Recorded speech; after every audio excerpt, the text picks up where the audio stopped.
جیسے رب تعالیٰ فرماتا ہے اے ایمان والو زیادہ گمان کرنے سے بچو، اے ایمان والو زیادہ گمان کرنے سے بچو۔ گمان کرنا کچھ بھی سوچنا کسی کے بھی متعلق، اس کی لیمٹس ہیں، اور خاص طور پر مومنین کے لیے کس طرح سے سوچے۔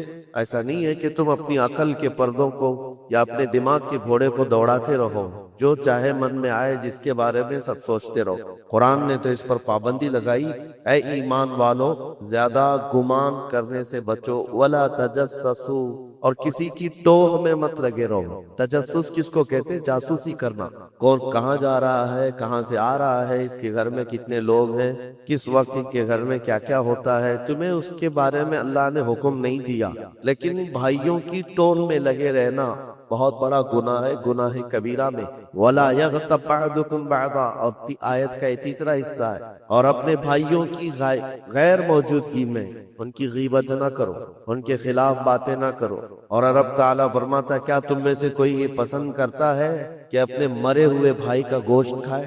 جو غیبت کرتا ہے گویا کہ وہ اپنے مرے ہوئے بھائی کا کچا گوشت کھاتا ہے۔ اور غیبت کے متعلق بہت سارے لوگوں کو ایسا لگتا ہے ارے میں تو پیٹھ پیچھے کیا سامنے منہ پہ بھی یہی بول سکتا ہوں۔ یہ باتیں جو کہتے ہیں، غیبت کا مطلب یہ نہیں ہے کہ صرف پیٹھ کے پیچھے بولنا، منہ کے سامنے بھی ایسی چیز بولنا جو اس کو بری لگے، وہ غیبت، وہ بھی حرام۔ یہ تین چیزیں اس آیت کے اندر ہے، ایک بدگمانی کرنا، دوسرے جاسوسی کرنا، اور تیسرے غیبت کرنا۔ اس کے اوپر اگر میں گفتگو کروں بہت طویل ہو جائے گا، لیکن یہ پورے معاشرے کے لیے زہر ہلاہل ہے، زہر قاتل ہے۔ یہاں سے سوسائٹیاں ٹوٹ جاتی ہیں، رشتے ختم ہونے لگتے ہیں۔ بدگمانی کرنا، شک کرنا، یہ ایک اسی کی قسم ہے۔ ظن اس کو عربی میں کہا گیا ہے گمان، یعنی کسی کے متعلق گمان کرنا۔ دیکھیں دنیا میں جو چیز دکھ رہی ہے ضروری نہیں ہے کہ وہ ویسی ہی ہو۔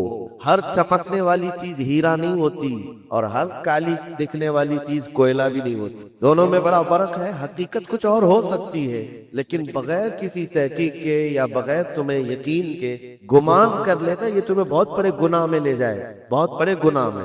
اب گمان کی قسمیں بھی میں آپ کو بتاؤں گا، اس سے قبل میں آپ کو بتاؤں سیدنا جنید بغدادی رضی اللہ تعالیٰ عنہ، جو سید الطائفہ، ولیوں کے سردار، اپنے زمانے کے قطب، گھر میں بیٹھے ہوئے تھے، بڑے آپ گھر سے بھی مالدار تھے، بہت سارے لوگ اپنی ضرورت لے کر کے آتے تھے۔ دوپہر کا وقت تھا، ایک مانگنے والا آپ کے دروازے پر آیا، آپ کو جو دینا تھا وہ دے دیتے، لیکن آپ نے اس کو خیرات دینے کے وقت دل میں یہ سوچا کہ ہٹا کٹا آدمی ہے، کما کر کھا سکتا ہے، اس کو یہ بری لت کہاں سے پڑ گئی، یہ کیسا آدمی ہے۔ بہرحال اس کو جو خیرات دینی تھی دے دیا، وہ بندہ چلا گیا، خیرات لے کر چلا گیا۔ اب واپس آپ اپنے گھر آئے، اور جیسے ہی آپ آئے نیند لگ گئی، آپ سو گئے۔ آپ کے سونے کے بعد آپ نے خواب دیکھا کہ میدان محشر قائم ہو چکا ہے، حساب کتاب ہو رہا ہے، لوگوں میں نفسا نفسی کا حال ہے، فرشتے کچھ کو پکڑ کر لے جا رہے ہیں، کچھ کا حساب کر رہے ہیں۔ اور جب حضرت جنید بغدادی کا نمبر آیا تو دو فرشتے بہت بڑی تھال لے کر کے آئے، جس میں کچا گوشت تھا اور خون ٹپک رہا۔ جنید بغدادی سے کہا گیا کہ یہ لو، اس کو کھاؤ۔ تو حضرت جنید بغدادی نے کہا کہ کیا مجھے نہیں جانتے؟ میں جنید، میں نے ایسا کون سا گناہ کیا کہ مجھے اس کی سزا یہ دی جا رہی؟ فرشتوں نے کہا اے جنید، کیا اپنے مومن بھائی کے بارے میں آج دن میں آپ نے برا گمان نہیں کیا؟ جو آپ کے دروازے پر آیا اس کے متعلق آپ نے بدگمانی نہیں کی؟ تو حضرت جنید بغدادی رضی اللہ تعالیٰ عنہ بچک کر کے اٹھ گئے، خوف کے مارے نیند کھل گئی، اور اس کے بعد بے قراری اتنی آئی کہ ہاں میں نے تو گمان اس کے متعلق غلط کیا تھا، تھوڑا سا ایسا بھی نہیں ہے کہ وہ چور ہے، ڈکیت ہے، ڈاکو ہے، یہ بھی نہیں، صرف اتنا سوچا تھا کہ ہٹا کٹا آدمی ہے، مانگتا کیوں ہے۔ حضرت جنید بغدادی اپنے گھر سے نکلے اس فقیر کو ڈھونڈنے کے لیے کہ جو میرے گھر آیا، اور اس کے بعد ڈھونڈتے ہوئے اس کے پاس پہنچ گئے، جا کر کے اس سے معافی طلب کی، کہا کہ آج تو جو گھر پر آیا تھا میں نے تیرے متعلق یہ گمان کیا تھا کہ تو ہٹا کٹا آدمی ہے اور مانگ کر کھا رہا ہے۔ تو اس کے بعد اس شخص نے جو جواب دیا وہ حیرت۔ میرے عزیزوں، نہ وہ فقیر تھا، نہ ہی وہ کوئی کمزور اور مجبور تھا، بلکہ اللہ کے ایک ولی تھے جو ان کے امتحان کی۔ حضرت جنید بغدادی رضی اللہ تعالیٰ عنہ کو اس سے زیادہ مال انہوں نے لوٹایا ہے، اور کہا اے جنید تیرے مقامات کو اگر کوئی چیز ختم کرتی ہے تو مومنین کے متعلق بدگمانی کر، اگر تو آج یہاں نہ آتا تو تیرے مقامات روک دیے جاتے، آگے تم نہ معرفت و طریقت کے راستے پر بڑھ سکتے، کیونکہ یہ مرض ہے، یہ بیماری ہے، اس بیماری نے تو ہمارے معاشرے کو خراب کیا ہوا۔ بدگمانی سے بچو، یہاں تک کہ لوگوں نے بہت جلدی اپنے دماغ پر یقین کر کے فیصلے بھی لے لیے ہیں۔ آپ مثال کے طور پر کسی گھر سے کوئی نکل رہا ہے اور آپ نے فوراً یہ گمان کر لیا کہ یہ اس گھر میں بدکاری کرنے کے لیے گیا تھا۔ آپ کی نیگیٹیوٹی جو ذہن میں تھی آپ نے گمان کیا اور اس پر یقین کی مہر بھی لگا دی، نہ اس سے آپ نے جا کر پوچھا کہ کون ہے، کیوں آیا تھا۔ اسی طرح کی ایک اور بات میں آپ کو بتاتا ہوں، حضرت شفیق بلخی بڑے بزرگ دریائے دجلہ کے کنارے آئے، دیکھا کہ ایک مرد، ایک نوجوان ہے، عورت کو گود میں سلایا ہوا ہے دریا کے کنارے اور شراب کی بوتل ہاتھ میں لیے بیٹھا ہے۔ اس طرح کا ماحول تو بغداد کا نہیں تھا، بردے کا ماحول تھا، اسلامی ماحول تھا، لیکن کھلے آنکھ کوئی دریائے دجلہ کے کنارے اس طرح بیٹھے اور وہ بھی اولیاء کی نظر پڑے تو ان کے لیے تو بہت حیرت کی بات تھی۔ حضرت شفیق بلخی نے دیکھا، کہا ہائے افسوس زمانہ کہاں آ گیا، لوگ کھلے عام عورتوں کو لے کر باہر سونے باہر مزے کرنے لگ گئے، اور کھلے عام اب شراب بھی پی جانے لگی، شراب بھی پی جا رہی، خود بھی پی رہا ہے، اس عورت کو گود میں تھوڑا تھوڑا سا پلا بھی۔ حضرت شفیق بلخی نے کہا کہ بہت سخت حالات ہو گئے بغداد میں، اتنی عیاشیاں میں پہلی مرتبہ دیکھوں۔ اسی اسنا میں ایک کشتی دریائے دجلہ میں ہچکولے کھاتی ہوئی آ رہی، اور اس کشتی کا بیلنس بگڑا ہوا تھا، وہ آگے بڑھ نہیں پا رہی تھی، ادھر ادھر کرتے کرتے اچانک وہ کشتی پلٹ گئی، اس میں 10 لوگ سوار، سب کے سب دریا میں ڈوب۔ یہ جو نوجوان کنارے پر بیٹھا تھا، اس عورت کو جو گود میں لیے بیٹھا تھا، عورت کو اٹھایا اور اس کو سائڈ کیا، بھاگتا ہوا گیا دریا کے پاس، یوں ہاتھ ڈالتا تھا، ایک آدمی کو نکالتا تھا اور باہر کر، نہ اس کے پاؤں پانی میں ڈوبتے تھے، یوں سمجھ لے کہ جیسے دریا میں کوئی کھڑا ہے اور اپنے ہاتھ ڈال ڈال کر کے نکال۔ 9 آدمیوں کو اس نے اپنے ہاتھوں سے دریا سے نکالا اور باہر، اور اس کے بعد ایک آدمی بچ گیا تھا۔ اس نوجوان نے حضرت شفیق بلخی کی طرف دیکھا جو وہیں کھڑے تھے، کہا کہ اے شفیق بلخی، میرے بارے میں بہت کچھ تم نے سوچا دل میں، 9 تو میں نے نکال دیا، ایک آپ نکال، یہ جو جان بچایا ہے میں نے، اور رب تبارک و تعالیٰ نے فرمایا جس نے کسی ایک کی جان بچائی اس نے پوری کائنات کی جان بچائی، پوری دنیا کی جان بچائی، میں نے تو 9 کو بچایا، آپ ایک بچاؤ۔ آپ نے فرمایا اس سلسلے میں بعد میں بات کریں گے، پہلے اس آدمی کو بچا لو، اس آدمی کو بچا لو، میں تجھ سے التجا کرتا ہوں۔ اس نے 10ویں کو بھی بچایا۔ اس کے بعد حضرت شفیق بلخی کے دل میں احساس ہوا کہ میں نے غلط جگہ گمان، یہ کوئی عام آدمی نہیں ہے، عام انسان نہیں ہے، اس کے متعلق میں نے کیا کیا دل میں سوچ لیا، کیا کیا گمان کر لیا۔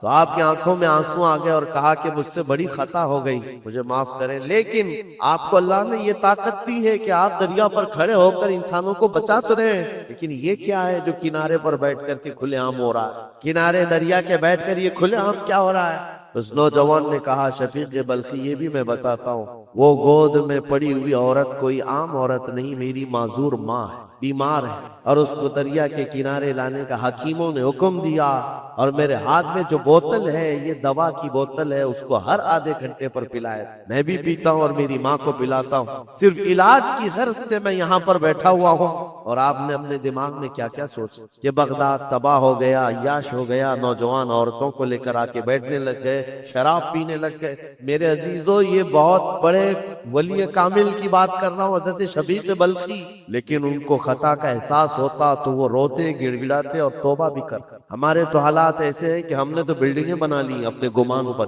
عمارتیں بنا لی، فلاں کے متعلق ایسے ایسے معاملات ہیں، اور اسی پر ہم عمارتیں بنانا شروع کر دیتے ہیں، جبکہ ہمارے پاس یقین کے لیے ایک دلیل بھی نہیں ہوتی۔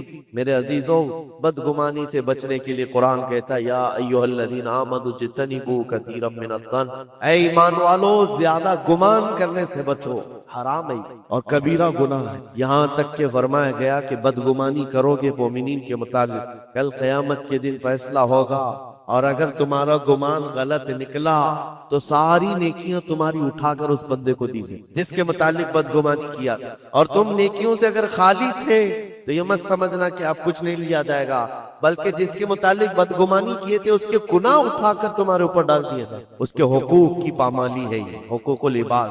اس لیے یہ گناہ ایسا ہے بلکہ ایک مرض ہے جو لوگوں کے اعتماد کو ختم کرتا ہے, رشتے بگڑ جاتے ہیں. مجھے یاد ہے ایک بات بہت پہلے کی, ہمارے زمانے طالب علم, میں نے تقریباً 8-10 سال دیکھا, 2 گہرے دوست, بہت گہرے دوست, ایک ساتھ کھاتے تھے, ایک ساتھ جاتے تھے, مشہور تھی دوست. اور اتفاق ایسا ہوا کہ ایک محفل میں بیٹھے ہوئے تھے, ایک دوست جو ہے وہ مجھ سے بات کر رہا تھا اور اس کا جو دوسرا دوست ہے وہ دور بیٹھا ہوا ہے. اب اس دوست نے مجھے کان میں کچھ بات کی, میں نے دیکھ کر ہنسا, وہ بھی مجھے دیکھ کر ہنسا. بات کچھ اور ہی تھی. سامنے والے کو ایسا لگا کہ ہم اس کے متعلق پلاننگ کر رہے ہیں اور اس کو یہ لگا کہ ہم اس کے متعلق کچھ بری باتیں کر رہے ہیں, جبکہ نہ اس کے نام کا مسئلہ تھا نہ ٹاپک تھا کچھ. بس اس بندے نے اس بدگمانی کی وجہ سے 10 سال تک بات چیت. کئی مرتبہ ہم نے بتایا بھی کہ تمہارا میٹر نہیں تھا, تمہارا مسئلہ نہیں تھا. سامنے والے کو یقین نہیں آتا, صرف اور صرف گمان کی بنیاد پر کہ وہ مجھے دیکھ کر ہنس رہا تھا تو میرے ہی متعلق بات. یہ اپنے عقل کے فطور پر یقین کر کے عمارتیں بنا لینا تمہیں بہت بڑی گمراہی میں لے جاتا. کئی مرتبہ ایسا ہوتا ہے کہ دھوکہ کھا جاؤ. اسی سورہ حجرات کی ایک اور آیت میں بتاؤں آپ, اللہ کریم فرماتا یا ایھا الذین آمنوا ان جاءکم فاسق بنبأ فتبینوا ان تصیبوا قوما بجہالۃ فتصبحوا علی ما فعلتم نادمین. یہ بدگمانی کرنے کا ایک اور ذریعہ, ایک راستہ ہے. کیا ہے؟ اللہ فرماتا ہے جب تمہارے پاس کوئی فاسق آدمی خبر لے کر کے آئے تو اس کی تحقیق کر لو.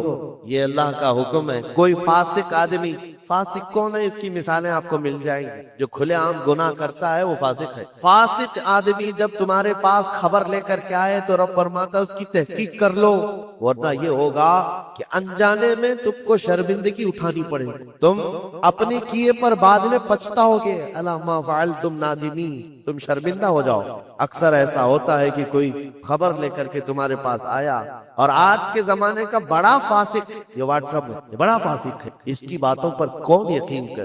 میرے عزیزو, لوگ تو صرف ایک دوسرے کی ایڈٹ کی ہوئی تصویروں کو دیکھ کر کے ایمان لے آ جاتے ہیں, ہے نا, ایسا حقیقت ہے.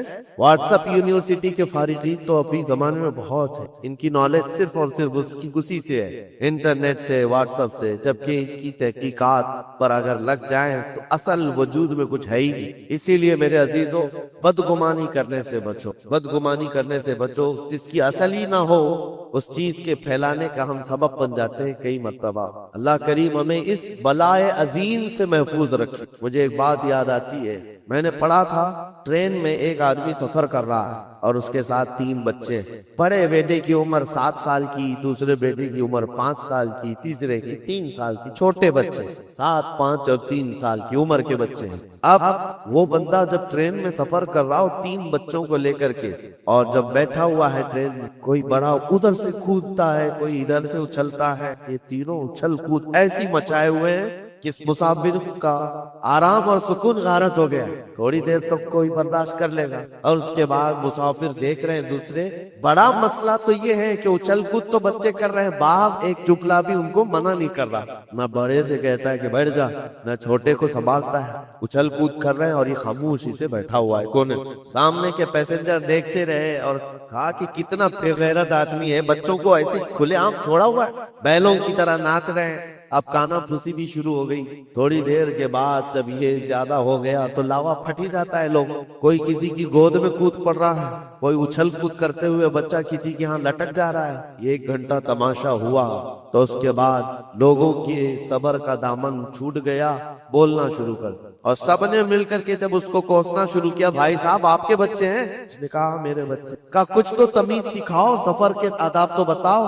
کوئی وہاں سے کود رہا ہے, کوئی یہاں سے کود رہا ہے. سارے لوگوں کا آرام غارت کر کے رکھا ہے ان بچوں نے.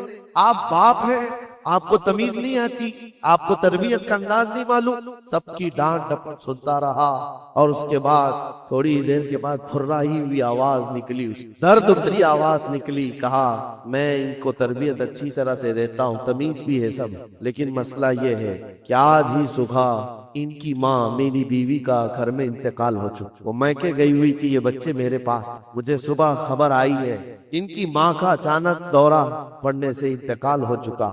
میں نے ابھی تک ان بچوں کو بتایا نہیں کہ ان کی ماں کا انتقال. یہ جتنا اچھل کود کر رہے ہیں، کھیل رہے ہیں، ابھی گھر پہنچیں گے تو ان کی ساری خوشیاں ختم ہو جائیں گی. یہ اپنی ماں کی مردہ لاش کو دیکھیں گے تو سارا اچھل کود چلا جائے.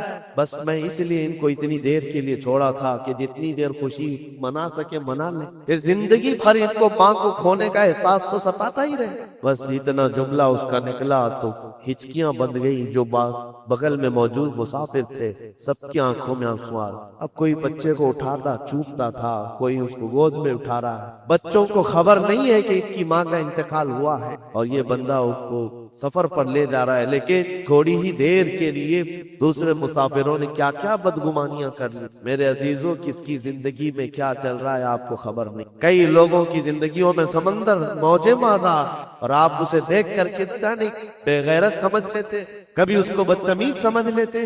یہ بدگمانیاں ہیں جو بندے کو یہاں تک لے آتی.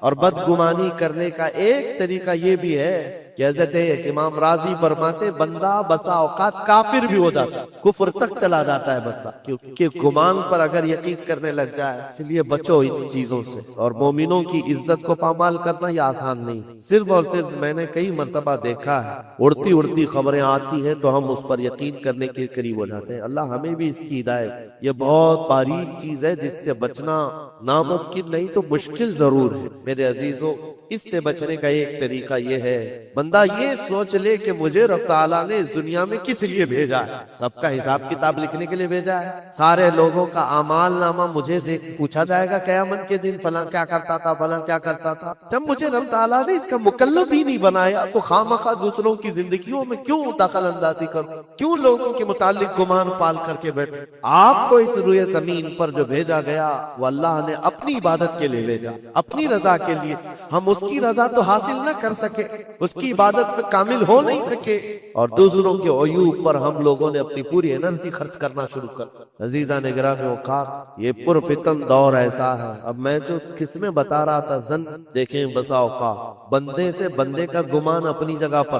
آپ میرے بارے میں کیا سوچتے ہیں مجھے معلوم نہیں، میں آپ کے بارے میں کیا سوچتا ہوں وہ آپ کو بھی نہیں معلوم. یہ تو بندوں کا گمان ہے، لیکن بندہ رب سے جو گمان رکھتا ہے یہ بھی بہت بڑا مسئلہ ہے، بہت بڑا مسئلہ ہے. اس کو آسان مت سمجھے. یہ دماغ کے گھوڑے جب دوڑتے ہیں اس پر کنٹرول بھی تو نہیں ہوتا ہے، کہاں تک جائے گی گمان. مسلم شریف کی حدیث ہے، میرے آقا صلی اللہ تعالی علیہ وسلم فرماتے ہیں شیطان تمہارے پاس آتا گمان کے راستے. تم سوچنے لگتے ہو آسمان کو کس نے بنایا، یہ سوچ ہی تو ہے. تمہارا دل جواب دیتا اللہ نے. زمین کو کس نے بنایا، اللہ نے بنایا. چیزیں سوچتے جاتے ہو اس سے پہلے کیا تھا، اس سے پہلے کیا تھا، اس سے پہلے کیا تھا. اور یہ جب دماغ کے گھوڑے دوڑنے لگے تم نے اس کو نکیل نہیں تھامی تو یہ لے کر کے جاتا ہے دماغ. اخیر میں یہ گمان ڈالتا ہے پھر اللہ سے پہلے کیا تھا، یا پھر اللہ کو کس نے بنایا. یہاں آ کر کے تمہاری ایمان پر ڈاکہ پڑ جاتا ہے اور تم شش و پنج میں رہ جاتے ہو. خود سے اگر کچھ سوچ کر فیصلہ کر لیا کہ اللہ کے پہلے ایسا تھا یا اللہ ایسا تھا، نعوذ باللہ، تو کفر ہو گئے. ایک گمان کے راستوں کو آزاد چھوڑنے کا حکم نہیں دیا گیا ہے. اسی لیے میاں ہم اور آپ تو چھوڑے، اولیاء کی بات بھی چھوڑے، امت کے جو سب سے اعلیٰ قسم کے لوگ تھے وہ صحابہ تھے. سب سے اعلیٰ قیامت تک پیدا ہونے والوں میں جو سب سے اچھے تھے اللہ نے ان کو صحابی رسول بنا. صحابہ کرام بات کر رہے تھے آپس کس مسئلے میں، تقدیر کے بارے، تقدیر کے متعلق بات کریں. تقدیر کے بہت سارے مسئلے جس میں دماغ کی گرہیں ایسی آزاد ہو جاتی ہے بندہ سوچنے لگ جاتا ہے. تقدیر کیا ہے؟ جو کچھ بھی دنیا میں ہونے والا ہے اللہ تعالیٰ نے اس کو پہلے سے لکھ دیا. یہ یقین ہے کہ نہیں آپ کا تقدیر؟ اور تقدیر کا انکار کرنے والا کافر ہے. یعنی جو کچھ اچھائی یا برائی زندگی میں ہو رہی ہے اللہ نے اس کو پہلے سے لوح محفوظ میں لکھا، یہ تقدیر ہے. اب بندہ یہاں سوچنے لگتا ہے اگر پہلے سے لکھا ہوا تھا تو مجھے تو وہی کرنا ہے جو وہاں لکھا ہوا ہے، اس میں میرا کیا قصور ہے. گناہ کرتا ہے اس کے بعد بولنے لگتا ہے یہ تو پہلے سے لکھا ہوا تھا. کچھ بھی کرے گا اور اس کے بعد یہ گمان کرنے لگے گا کہ وہاں تو لکھا ہوا تھا میں ایسا کر رہا ہوں. تقدیر کے مسئلے ایسے ہیں کہ بعض لوگ سوال کرنے لگ جاتے ہیں کہ میاں اگر اللہ نے پہلے سے لکھا ہے تو پھر بندے کا کیا قصور ہے اس میں جو گناہ کرتا ہے، اور اگر پہلے سے لکھا ہوا نہیں ہے تو پھر تقدیر نہیں ہے.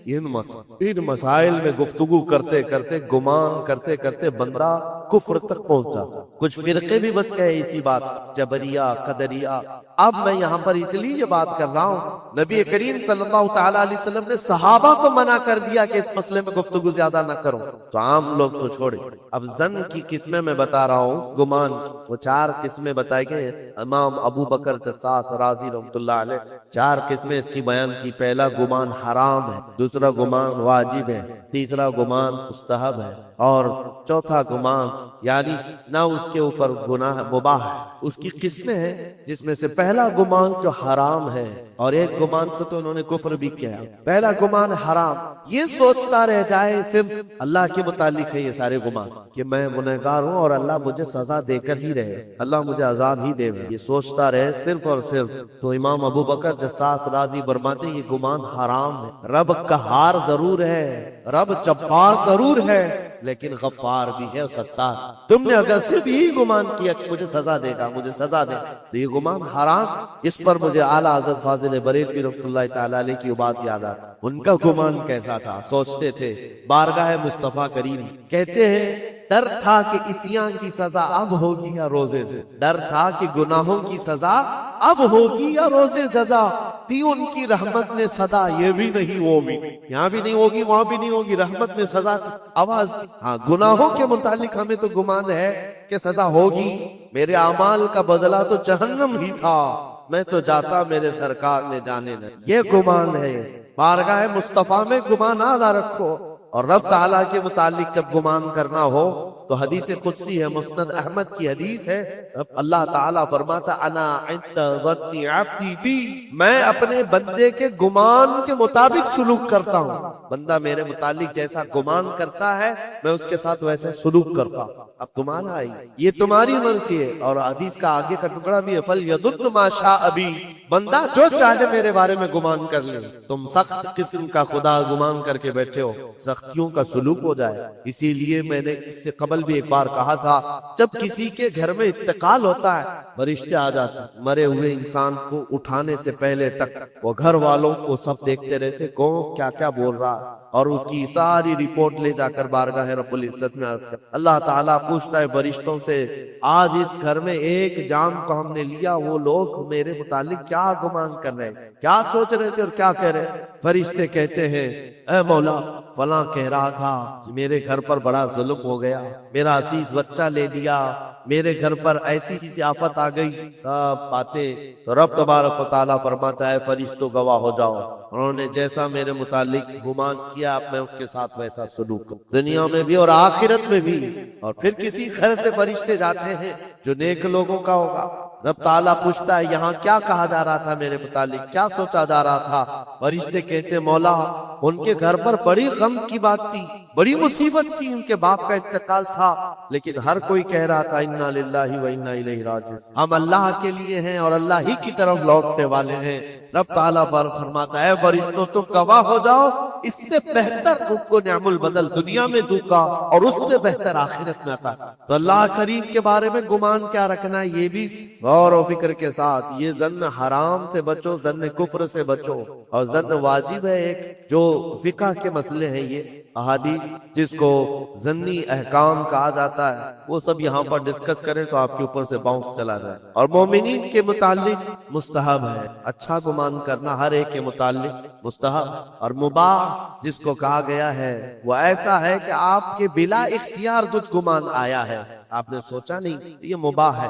اور خیر کا گمان کرنا، ظن المؤمنون خیرا، حضور پاک صلی اللہ ظن المؤمنین خیرا، میرے آقا صلی اللہ علیہ وسلم نے فرمایا مومنوں کے بارے میں ہمیشہ اچھا گمان رکھو، اچھا گمان رکھو۔ کوئی مر گیا اور جنازہ جا رہا ہے، یہ حدیث یہ بھی میں بتا دوں آپ، تمہارے گمان کرنے سے اور تمہارے بولنے سے کتنا فرق پڑتا ہے۔ ایک جنازہ جا رہا تھا، حضور پاک صلی اللہ علیہ وسلم تھے وہاں پر، بہت سارے لوگ کھڑے تھے، اس کی تعریف کرنے لگے، کیا اچھا آدمی تھا، اچھے اعمال تھے، سب کے ساتھ بھلائی کرتا تھا۔ حضور پاک نے فرمایا بچ واجب ہو گئی۔